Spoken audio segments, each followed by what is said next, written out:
الذي جعل الصلاة طريقة المتقين وجعل فيها قرة عين سيد المرسلين وركنا من أركان الدين وجعل فيها جنة العاجلة المحبين. الصلاة والسلام على رسولنا الأمين وعلى آله وأصحابه أجمعين. أما بعد، سبحانك لا علم لنا إلا ما علمتنا إنك أنت العليم الحكيم. اللهم إنا نعوذ بك من علم لا ينفع ومن قلب لا يخشع ومن نفس لا تشبع ومن دعاء لا يسمع ومن هؤلاء الأربع. Yang dimuliakan Tuan Imam, Tuan Bilal, saf kepimpinan masjid, para asatizah, tuan-tuan haji, puan-puan hajah, muslimin muslimat yang dirahmati Allah Subhanahu wa taala. Insya-Allah pada pagi yang barakah ini kita akan sama-sama mengambil manfaat, dan saya akan membawakan satu tajuk khusus berkaitan dengan satu sifat. Pada pandangan awal dan pada pandangan umum kita, sifat ini sifat yang tak baik. Tetapi dalam agama kita, sifat ini boleh menjadi sifat yang baik, bahkan terpuji di sisi pandangan para ulama, dan juga sekiranya diamalkan dalam kehidupan kita. Tuan-tuan muslimin muslimat yang dirahmati Allah, khasyatillah, takutlah kepada Allah Subhanahu wa taala. Khaufun, takut. Secara umumnya tuan-tuan, dari segi psikologi kita lah, takut ini adalah merupakan satu sifat yang positif ataupun negatif dalam kehidupan kita. Biasa kita sebut negatif lah ya. Kalau kecil-kecil kan mak kita tanya kat kita, bosan nak jadi apa kan? Cita-cita kamu nak jadi apa nak? Saya nak jadi bomba kata. Saya nak jadi polis, saya nak jadi askar. Tapi masih lagi tidur bawah ketiak mak dia tuan-tuan. Tanda dia apa? Dia penakut. Ataupun dia bangun malam masih lagi berteman pergi ke tandas. Jadi sifat takut ini pada pandangan umum kita lah, pada pandangan dari segi psikologinya sifat yang negatif, yang tak patut ada pada anak-anak kita, bahkan kita yang dah dewasa ni. Maka sesungguhnya sifat takut ini juga kalau kita lihat, kalau sekiranya ditanya kepada kita lah di sekolah, kalau besar lawannya kecil kan, kalau panjang lawannya pendek, kalau kanda lawan dia apa tuan-tuan? Kanda lawan dia dinda lah. Kalau takut lawannya berani. Jadi menunjukkan bahawa sifat berani itu sifat yang baik, takut itu sifat yang negatif. Jadi itu pada pandangan ataupun faham kita. Tetapi sifat takut ini sekiranya kita salurkan dengan cara yang betul, maka dia boleh menjadi satu sifat yang terpuji dan merupakan satu kelakuan yang sebenarnya baginda yang mulia Nabi Muhammad sallallahu alaihi wasallam juga memiliki sifat ini. Baik. Takut ini dari segi ta'rif dia tuan-tuan. Kita pergi kepada definisi dia. Definisi ini makna kata kita kalau berbincang satu bab, sama ada dalam apa sahaja, apatah lagi dalam agama kita tuan-tuan, kita pergi kepada definisi dia, ta'rif dia. Sebab takut-takut saya bercakap depan ni daripada pukul 6.30 ni sampai hujung, tuan faham lain definisi dia. Sebab tu kalau kita bincang satu benda, kita pergi kepada ta'arif dia. Itu dalam disiplin ilmu perlu begitu. Sebab kalau saya berikan contoh, saya menceritakan minggu lepas saya ni balik kampung naik kereta api tuan-tuan. Tuan pun dengarlah cerita saya cerita punya seronok. Saya balik kampung, pemandangan nampak sawah bendang, nampak sungai, nampak gunung ganang, nampak bukit. Saya ceritakan sangat selesa kenderaan ni. Rupanya dalam faham kepala tuan-tuan, komuter. Tapi pada faham saya, Electric Train Service, ETS. Jadi kita ni daripada mula bersembang tuan-tuan, rupanya tak sama faham kita. Jadi dia akan menyebabkan di hujung tu nanti kita akan kecewa. Begitulah dalam agama juga tuan-tuan ya. Kalau ada satu benda datang kepada kita, kita mulakan pada ta'rif. Kalau orang tu tuduh kita buat satu benda ni Nabi tak buat, dia kata benda ni bid'ah, jadi kita balik kepada ta'rif perkara tu ataupun ta'rif bid'ah tu apa. Baru kita akan jumpa titik persamaan dan kita akan berlapang dada. Tapi kalau daripada mula faham kita begini secara faham kita dan faham para online, maka kita tak akan jumpa titik pertemuan. Itu asas. Jadi takut ini, kata Syekh Abdul Muttalib Mandili, dia mengatakan bahawa satu sifat iaitu pedih hati dan sakit ia dengan sebab yang dibenci pada masa yang akan datang. Maksudnya apa tuan-tuan? Ia merupakan satu perasaan yang kita tak suka. Ia merupakan satu perasaan yang berbentuk gemetar dan berbentuk cemas, takut. Dan takut ni bukan dari segi fizikal, Tak boleh pun kita pegang dan nampak apa yang dikatakan takut. Tetapi takut ini ialah merupakan satu perasaan. Satu perasaan. Walau bagaimanapun dia masih ada lagi tanda-tanda dan juga simptom dia. Kalau kita takut, kita akan lihat kita berada dalam keadaan muka yang pucat, atau kita lihat seorang tu kita nampak dia berpeluh-peluh, tuan-tuan. Mana fahamlah kita dia sedang takut. Ataupun dia menggigil, maka fahamlah kita dia dalam keadaan takut. Dia merupakan satu simptom dan tanda. Kata ulama, beza di antara takut kita kepada makhluk dan takut kita kepada Allah Ta'ala Al-Khaliq yang menciptakan makhluk ni berbeza. Bagaimana contoh dia, tuan-tuan? Kalau makhluk ni yang kita faham seperti apa? Kita lah manusia, haiwan, tumbuh-tumbuhan, gunung ganang, apa saja yang Allah Ta'ala ciptakan itu makhluk yang diciptakan. Allah Al-Khaliq, Allah yang menciptakan. Ditakdirkanlah pada pagi ni, tuan-tuan, sedang kita duduk kan, muhasabah dengan kuliah ni, masuk seekor musang dalam ni, tuan-tuan.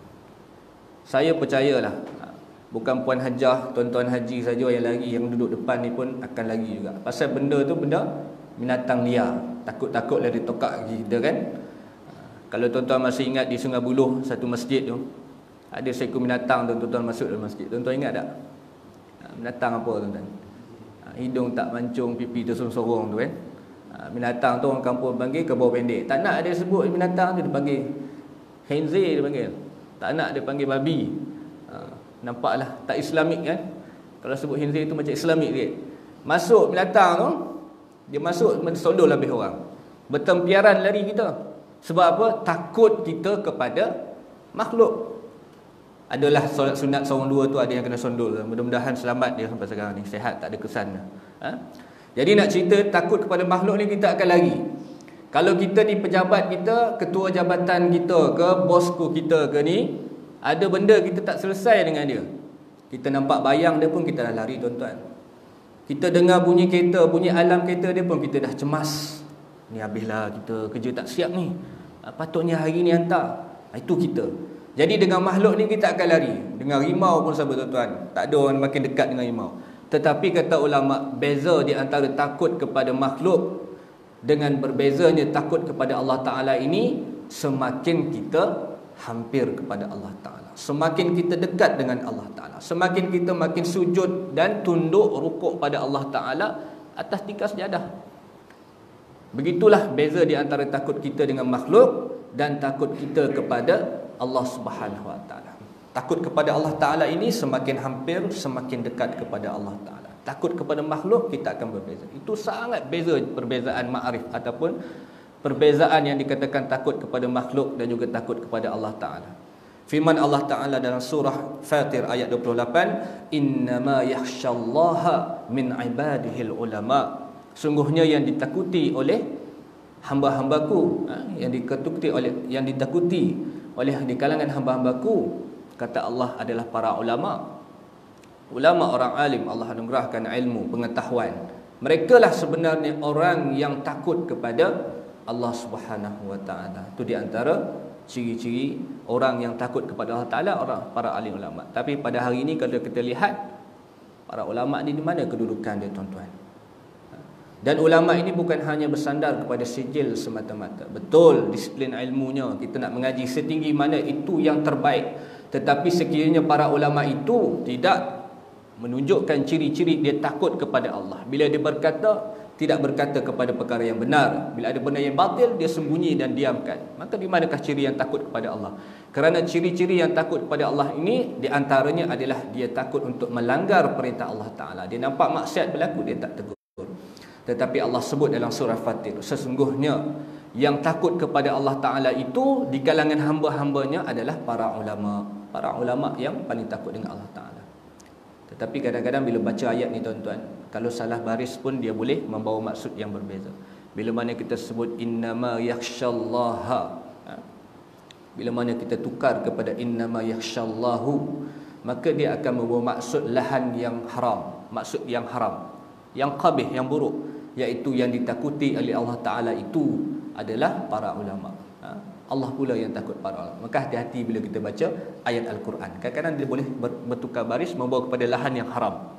Serupa juga, tuan-tuan, seperti mana kita istighfar. Istighfar, uslub istighfar. Istighfar ni dalam bab yang tak adalah terlalu pokok tuan-tuan, tetapi dia satu benda yang kita kata kadang-kadang perlu diberitahu untuk koreksi. Yang tegur ni siapa? Mantan Mufti Kedah, Datuk Paduka Syekh Badruddin. Dia kata apa? Di kalangan masyarakat awam pada hari ini, dia beristighfar dengan uslub yang agak kurang tepat. Contoh dia apa?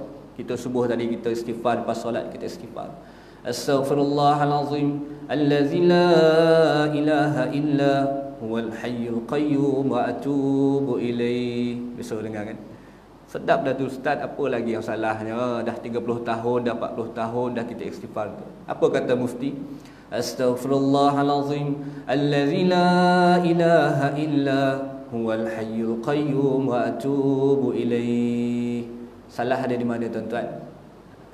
Ketika mana kita berhenti pada adatul istisna, iaitu kita sebut la ilaha illa, berhenti. Illa tu ialah melainkan, selepasnya mustasna minhu. Ini dari segi perbincangan ilmu. Sebab tu kata mufti, dia kata bukannya apa, puncanya adalah kerana ilmu. Dan kita pun tak salah pun kalau terikut selama ni, sebab kadang-kadang kita terikut nasyid di TV, istighfarnya begitu di radio. Jadi kadang-kadang ada berlaku kesalahan, sebabkan nada dan irama tu nak disedapkan, diberhentilah pada mana dia suka. Kata mufti, sebaik-baiknya kita berhenti pada lafaz Astaghfirullahalazim allazi la ilaha illahu, berhenti. Al-hayyul qayyum wa atubu ilaih. Ni benda ni bukan benda pokok yang terlalu besar tuan-tuan, tetapi kita nak membuat sedikit koreksi dalam amalan harian kita. Ataupun tak cukup, tak sedap lah hu pula bunyi dia kan, sambung panjang lagi tuan-tuan. Astaghfirullahalazim allazi la ilaha illahu illa huwal hayyul qayyum wa atubu ilaih. Astaghfirullahalazim allazi la ilaha illa huwal hayyul qayyum wa atubu ilaih. Boleh tuan-tuan? Kita cubalah, kita cuba betulkan sedikit demi sedikit. Kalau mufti tak tegur, tak bawa saya malam ni tajuk ni tuan-tuan, ataupun subuh ni. Supaya macam kalau Datuk Ismail Kamuh bagi contoh, saya makan roti Bengali bawah rumah. Biasa dengar ayat tu kan, saya makan roti Bengali bawah rumah. Tuan-tuan makan tak roti Bengali? Soalan dia. Bengali tu siapa tu? Sing je. Sing Bengali Bai panggilan. Cerita Bujang Lapuk dulu, seniman Bujang Lapuk kan. Tabik Tuan Sing kata, saya bukan tuan, saya jaga, dia kata. Betul tak? Ingat tak? Kejap Piramli panggil Bai, Sudin panggil Sing, seorang lagi panggil Bengali. Betul lah tu. Saya makan roti Bengali bawah rumah. Faham tak ayat tu? Saya lah makan roti Bengali tu, sedap tuan-tuan. Bawah rumah pula tempat kita makan. Tapi kalau kita berhenti pada perkataan saya makan roti Bengali bawah rumah, soalan dia tuan-tuan, apa dia buat dia Bengali bawah rumah kita tu? Itu soalan dia. Jadi ayat itu boleh membawa uslub yang jauh maknanya.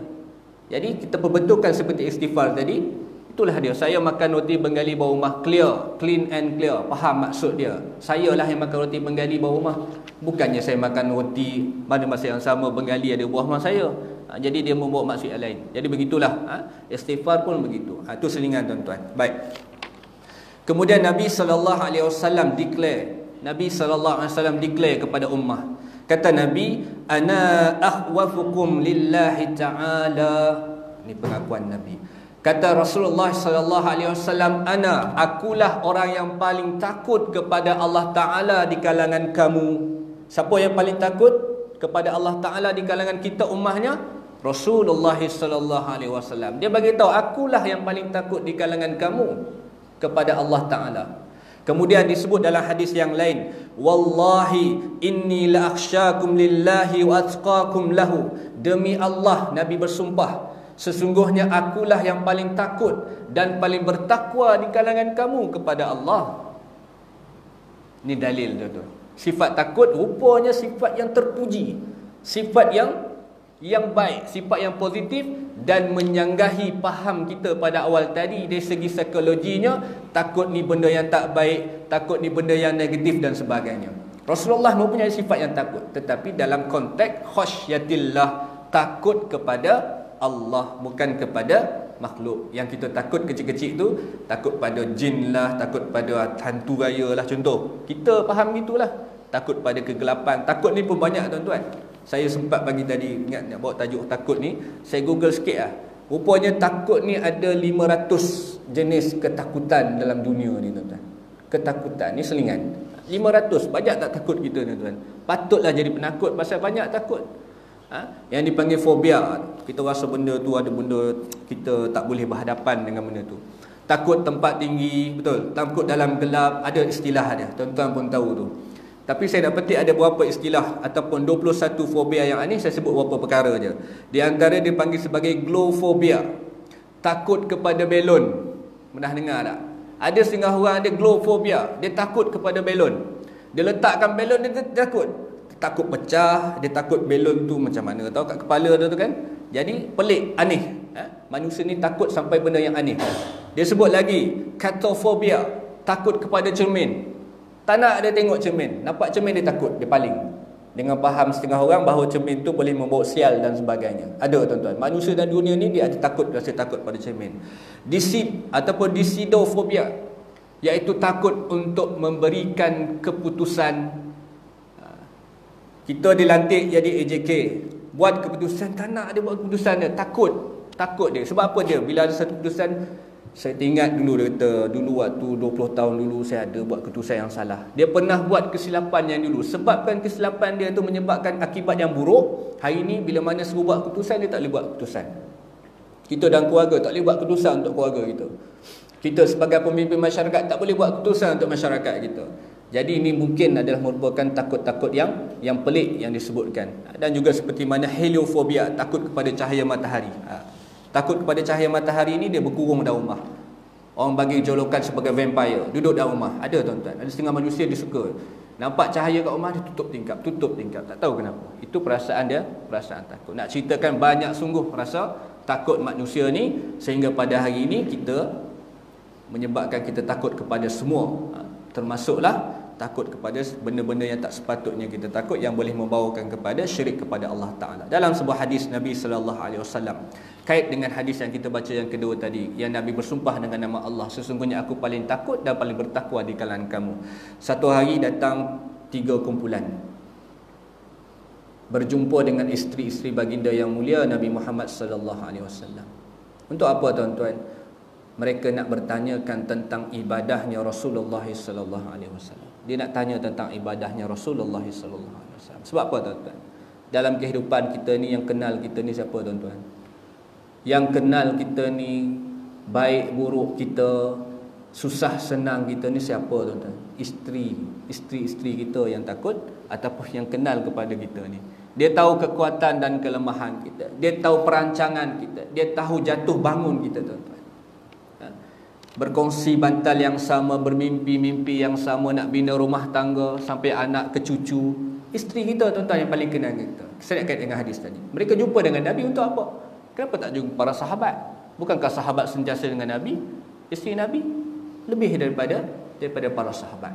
Sebab tu malang pada hari ni ada sebahagian daripada kita tuan-tuan dengan isteri, dengan kawan-kawan lemah lembut, cakap lembut, buti kata, ya Allah, dia ni sungguhlah, kata lembutlah dia ni, tapi tuan-tuan bila balik rumah dia jadi rimau tuan-tuan. Dia tak panggil nama isteri dia Fatimah dah, tak panggil isteri dia nama Azizah, dia tak panggil dah. Dia panggil hoi-hoi ya. Kan? Oh, kat pintu dia balik kuliah. Contoh bukan masjid ni. Ada. Ini pun contoh ni pun ustaz-ustaz kita buat. Yang dia bagi balik tempat yang baik, tapi bila balik panggil hoi, buka, ketuk pintu sebagainya. Yang malangnya tuan-tuan, ada satu cerita tu, ustaz pejabat agama dia beritahu apa? Bila datang seorang isteri ni mengadu tentang suami dia ni kata panas barang, dia panggil saya teruk, panggil apa? Dia ingatkan dengan fahamnya panggil hoi ke apa? Rupanya panggil nama binatang tuan-tuan, yang kita panggil awal tadi tu, kerbau pendek tu. Yang kamu kahwin dengan Fatimah ke dengan binatang kerbau pendek tuan-tuan? Contoh. Mana kata kita ni kadang terbalik. Maka 3 kumpulan ni datang jumpa dengan Rasulullah SAW, nak tanya tentang ibadahnya Nabi. Lalu diceritakan kepada mereka tentang hebatnya ibadah Nabi. Lalu mereka rasakan tak senang hati tuan-tuan. Mereka tak senang hati dengan apa yang dikhabarkan kepada mereka. Kerana dia mengatakan bahawa Rasulullah itu kan diampunkan dosa yang sebelumnya akan datang. Dalam hadis yang diriwayatkan oleh Imam Bukhari daripada Anas bin Malik. Kemudian disebutkan Lalu dia mengatakan, salah seorang daripada mereka yang ramai itu, seorang mengatakan, aku akan solat malam selama-lamanya. Yang pertama, hadis sahih. Yang keduanya, saya mengatakan bahawa aku akan berpuasa dan aku tak akan berbuka. Dan kemudian seorang lagi mengatakan, aku tak akan mencampuri wanita dan aku tak akan berkahwin dengan wanita. Subhanallah, tuan-tuan. Punya nak lawan ibadah Rasulullah sallallahu alaihi wasallam. Takut dia, diri dia tu. Ibadah tak seberapa. Nabi ibadah, ya Allah, bila diceritakan para isteri-isteri Nabi ni kepada mereka tentang ibadahnya Rasulullah, mereka nak menyamai ataupun nak mengikuti Nabi. Lalu salah seorang mengatakan, aku nak solat malam, tapi aku tak nak selama-lamanya aku nak solat malam. Malam je solat. Yang kedua, aku nak berpuasa. Subhanallah, tak berbuka puasa, tuan-tuan. Tak nak buka puasa. Yang ketiga, aku tak campur wanita, aku tak kahwin dengan wanita. Sebab wanita ni kadang-kadang boleh menyebabkan ibadah jadi mungkin leka, lara dan sebagainya. Lalu mendengar akan perkataan-perkataan mereka ini, Rasulullah dengar, tuan-tuan, ataupun Rasulullah mendapat tahu perkataan-perkataan mereka ini. Lalu Rasulullah menegur kepada mereka dengan mengatakan hadis yang kita bacakan tadi, wallahi inni la akhsyakum lillahi wa atqakum, demi Allah, kata Rasulullah, sesungguhnya aku paling takut dan paling bertakwa kepada Allah di kalangan kamu. Kemudian Nabi sallallahu alaihi wasallam sebut, sesungguhnya aku solat dan aku tidur, aku berpuasa dan aku berbuka, dan aku mengahwini para wanita. Faman raghiba, kata Nabi, maka siapa yang berpaling min sunnati, an sunnati, daripada sunnahku, kata Rasulullah sallallahu alaihi wasallam, falaisa minni, dia bukanlah di kalangan umatku, kata Rasulullah SAW. Siapa yang berpaling daripada sunnahku, maka dia bukan di kalangan umatku, kata Nabi. Nabi tegur kepada kumpulan yang tiga tadi ni, dan di antara mereka ni ada yang mengatakan dengan perkataan-perkataan yang kita sebutkan tadi. Sebab tu, tuan-tuan yang rahmati Allah SWT, kadang-kadang kita ni, tuan-tuan haji, puan-puan hajah, kita tunaikan ibadah haji, ibadah haji ataupun umrah ni dengan bersusah payah. Kita sendiri pun tahu kumpul duit bukan senang, tuan-tuan. Bukan senang. Kita kehidupan kita daripada susah jadi senang. Kita kumpul duit berpuluh tahun atau berbelas tahun kita nak pergikan tunaikan haji. Kita belanjakan harta kita yang ada, dan kemudian bila sampai sana kita mengorbankan segala tenaga dan kudrat kita yang ada untuk mendapatkan haji yang Allah terima, tuan-tuan. Balik-balik Malaysia kita rasa macam ada satu benda tak selesai. Kita kata, tak, aku rasa macam tak sempurnalah haji aku ni. Kita rasa takut. Rasa ibadah haji aku dia tak sempurna. Tu ada yang setengah orang buat sampai haji 2 kali. Kadang-kadang sebahagiannya lah, sebab dia rasa haji yang dulu tak komplit, sedangkan tuntutan kepada kita haji sekali. Maka tuan-tuan, dalam keadaan ini ulama kata jangan kita terlalu takut dengan ibadah yang telah kita lakukan. Yang kita perlu lakukan setelah mana kita berusaha, berdoalah kepada Allah Ta'ala supaya Allah terima amalan kita tadi. Pengharapan, rajak kita akan sebut kalau sempat malam ni ataupun pagi ni, penghujung, tuan-tuan, iaitu pengharapan kita kepada rahmat Allah yang kita sebut Allahumma inni as'aluka, yang kita sebut rizqan tayyiban, ya. Kemudian kita sebut apa lagi, ilmu nafi'an, ilmu yang bermanfaat, amalan mutaqabbalan, dan amalan yang diterima oleh Allah Subhanahu wa taala. Ya Allah, terimalah amalanku, ya Allah, terimalah ampun taubatku, ya Allah. Itu yang kita disarankan, bukan kita takut dengan amalan telah kita lakukan. Beribu kita habis, tuan-tuan, masa kudrat kita. Maka jangan ada sesal dalam amalan yang kita lakukan. Cuma mintalah Allah terimakan segala amalan yang telah kita persembahkan kepada Allah Ta'ala. 4 kelebihan takut Allah Ta'ala berikan kepada hamba-hambanya. Ini janji Allah Ta'ala sendiri dalam Al-Quran. Kita akan sebut beberapa surah.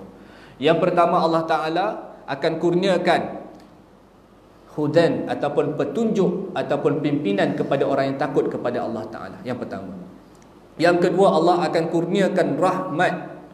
Allah akan kurniakan rahmat kepada orang yang takut kepadanya. Yang ketiganya, Allah akan berikan pengetahuan. Yang keempat, Allah akan berikan kepadanya redha.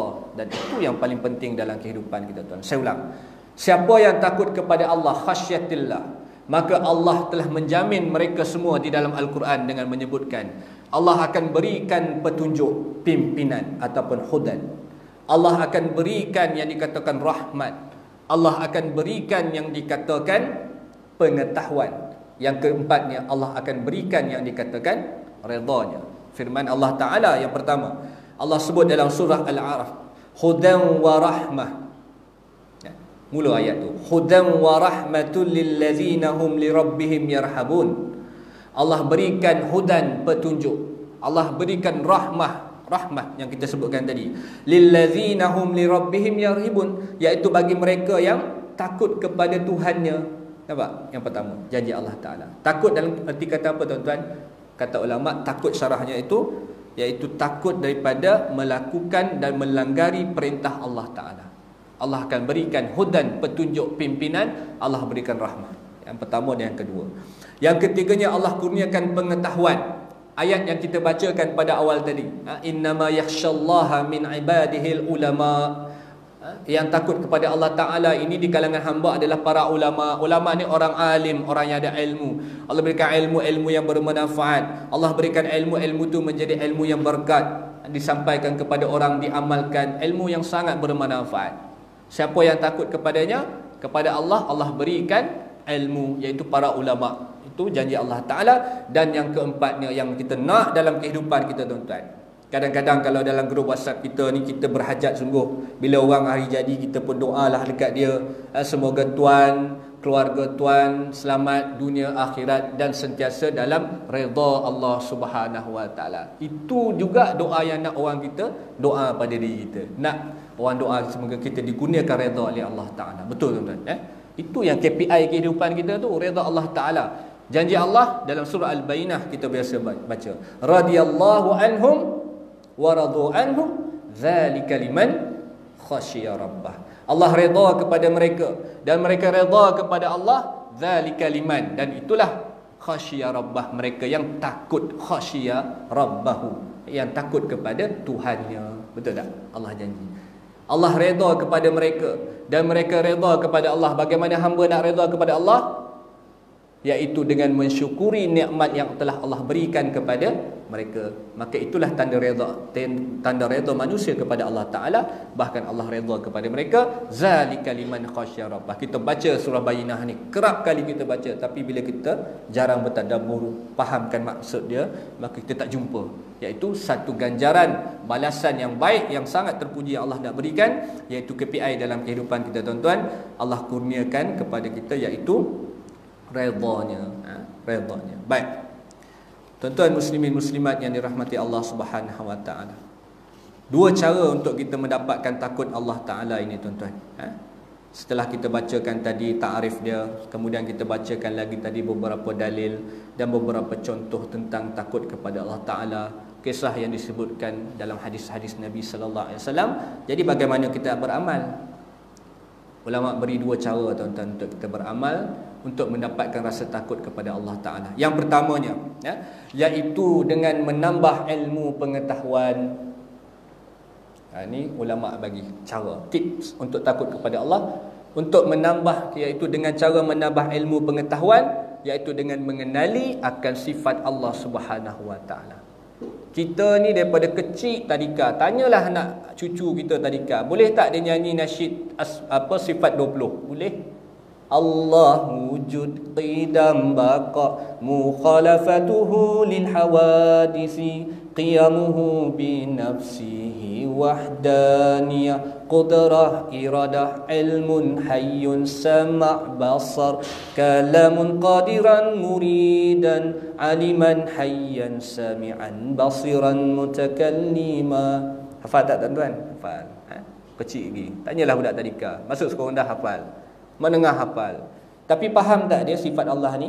Ni yang dia kata kena tip, iaitu mengenali dengan ilmu pengetahuan akan sifat Allah Subhanahu Wa Taala.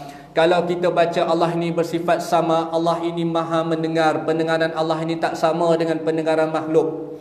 Pendengaran makhluk ni terbatas tuan-tuan. Yang berada di masjid ni je lah yang dengar suara saya, kecuali yang dalam video ni.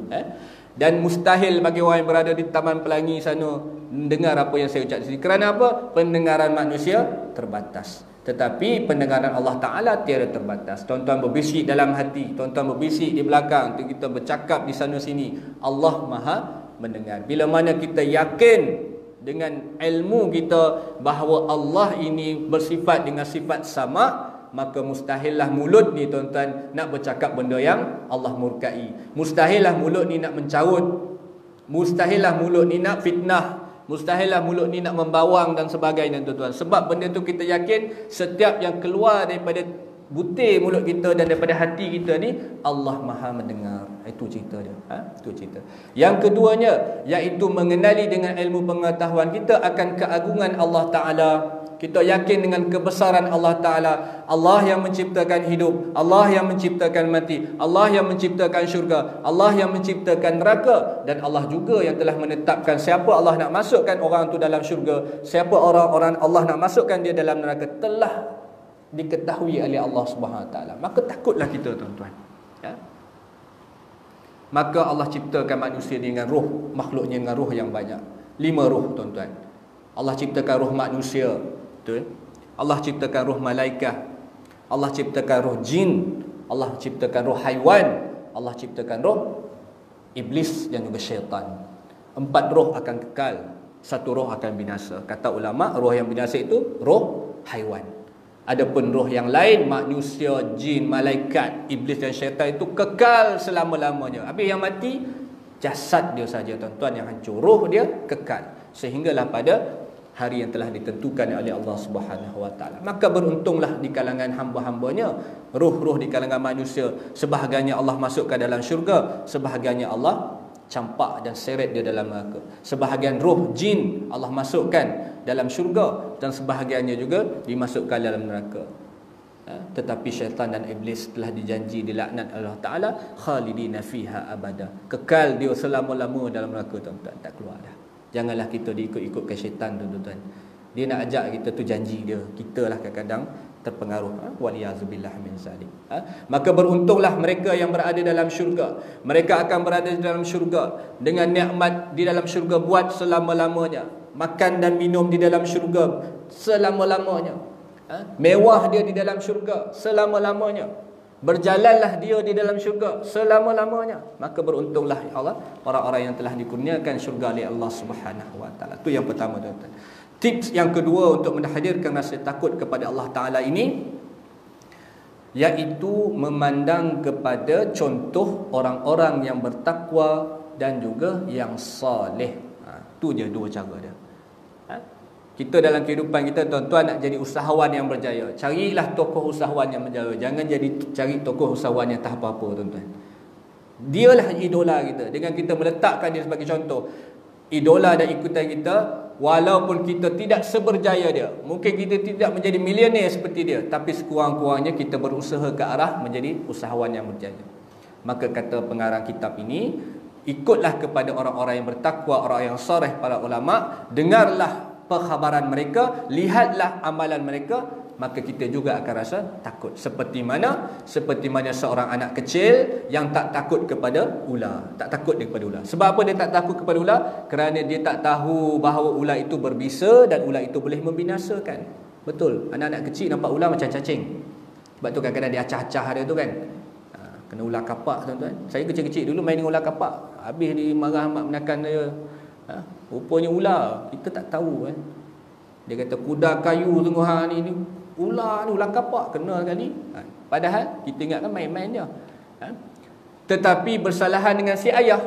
Ayah ni bila nampak ular dia akan takut dan lari. Sebab apa? Kerana dia tahu, nampak lari, ilmu. Dia mengenali bahawa ular itu ular yang berbisa dan boleh membinasakan. Maka bila mana si anak, kata ulama, melihat kepada ayahnya takut melihat ular, maka nescaya dia juga akan merasa takut kepada ular, walaupun dia masih tak tahu lagi bahawa ular itu membinasakan. Faham tak tu contoh ulama bagi tu? Anak tu daripada awal dia tak tahu pun ular tu bahaya. Tengok ayah dia takut, dia pun takut. Sebab apa? Sebab dia lihat ayah dia takut. Walaupun dia tak tahu ular tu berbisa, ular jenis apa, bagaimana kesan dia tak tahu. Ayah dia tahu. Jadi seorang yang nak rasa takut kepada Allah Ta'ala, maka lihatlah kepada orang-orang yang boleh dijadikan contoh, orang yang bertakwa kepada Allah Ta'ala, para ulama dan sebagainya. Dengar perkhabaran mereka, kata-kata mereka, apa perbuatan mereka, contoh, tuan-tuan. Mudah-mudahan kita juga menjadi orang-orang yang digolongkan sebagai orang yang takut kepada Allah Subhanahu Wa Ta'ala. Tuan-tuan muslimin muslimat yang dirahmati Allah Subhanahu Wa Ta'ala, InsyaAllah kita berhenti sebelum syuruk, tuan-tuan. Berapa dah? 7 ya? Dan 5 minit macam itulah ya, bertahan. Subuh ni saya faham. Saya kadang-kadang ada dalam grup asatizah Kajang ni, tuan-tuan. Macam-macam nak cerita pengalaman ustaz-ustaz yang hebat ni. Saya ni cak ayam tu. Bila dengar kadang sedih juga. Tengah-tengah ceramah ada pula yang belakang tu buat macam ni kan. Macam-macam gaya tuan-tuan. Ada dia cerita. Saya kata, ini syekh ni. Syekh pun kena. Apa lagi saya pasrah ke tuan-tuan buat. Ada tuan-tuan, belakang dia buat gini kat belakang. Apa maksud dia tuan-tuan? Yalah, dia ada two ways lah. Two ways. Mungkin terlalu panjang sebagainya. Tapi kita ambil pengajaran je. Kita ambil pengajaran. Tak lama tuan-tuan. Takut kan. Nanti takut nak ceramah dia. Jadi tak beriman pula dengan sifat khasyatillah ni. Baik. Takut ni dua. Yang pertama khaufun. Yang kedua roja. Ini beza. Ini sedap kita akan dengar kata-kata Sayyidina Umar.